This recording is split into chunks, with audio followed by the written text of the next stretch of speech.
আসসালামু আলাইকুম ভিউয়ার্স।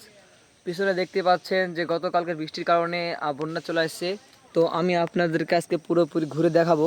দেখুন ভাই, কি এক অবস্থা গ্রামেতে। দেখতে পাচ্ছেন নতুন পেঁয়াজ লেগে গেছে, গাছ উঠেছে, তারপর আর কি পানিতে ডুবে গেছে, বলার কিছু নয়। আমার আমের বাগানটাও অলরেডি শেষ হয়ে গেছে। তো আমি আজকে পুরোপুরি বিল না পারলেও আমাদের মানে আংশিক বা আমার বাড়ির সামনে যতগুলো মানে বিল আছে আর কি, তো সবগুলো ঘুরে দেখাবো যে দেখেন বিলের কি একটা অবস্থা। আর আমার ঠিক পিছনে দেখতে পাচ্ছেন ওগুলো সব হচ্ছে আমাদের বাড়িঘর। আর আমার বাড়ি অ্যাকচুয়ালি বিলের নিচেই। তো বিল দেখতে পাচ্ছেন ভাই, এটার তো বলার কিছু নাই।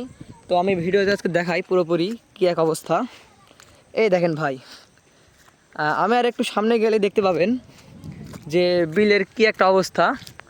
মানে পুরো বিলই মানে গতকালকে শুকনা ছিল, যা মাত্র 12 ঘন্টার ব্যবধানে এক রাত্রির মধ্যেই ভাই দেখেন পাশের জমিতে কফি লাগানো ছিল, যা ডুবে গেছে।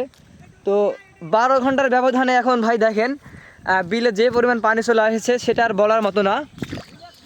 আর সামনে দেখুন দুইটা ছেলে মাছ মারতেছে, আসলে নয়া পানির মাছ, মজা আলাদা। আর এই মাছ মানে মারার ভিতরে একটা যে একটা প্রফুল্ল কাজ করে সেটা আর বলার মতো না। তো আমি যাই হোক, আমি আপনাদেরকে আজকে সবই দেখাবো। আমি এই মুহূর্তে বিলের মধ্যে চলে এসেছি। তো এই পাশে দেখেন, এই পাশে একটু শুকনা আছে।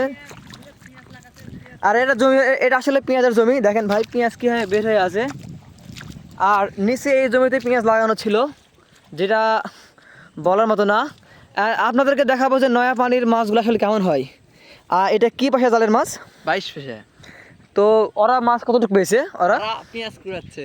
ও, আর তুমি 22 পয়সা জালের মাছটা দেখি। দেখতে পাচ্ছ ভাই, এগুলো হচ্ছে মোয়া মাছ। এই মাছটার বসালে বলার কোনো ক্ষমতা রাখা যায় না। এই মাছ মাছ না, এই মাছ হচ্ছে যে মানে লাখ টাকা কেজি দিলেও এটা মনে করো যে কেউ পাবে না। আর দেখেন পাশের জমিতে পেঁয়াজ কুড়িচ্ছে। তো সমস্যা নাই, আমি আজকে যখন আসলাম অবশ্যই পানিতে নামবো। পানিতে নামার পর যে পানির একটা যে ভিউ, এটা না দেখালেই নয়। তাই আমি আজকে সবই দেখাবো। আর দেখি দেখি, তো তোমাদেরকে কিছু বলার আছে নাকি?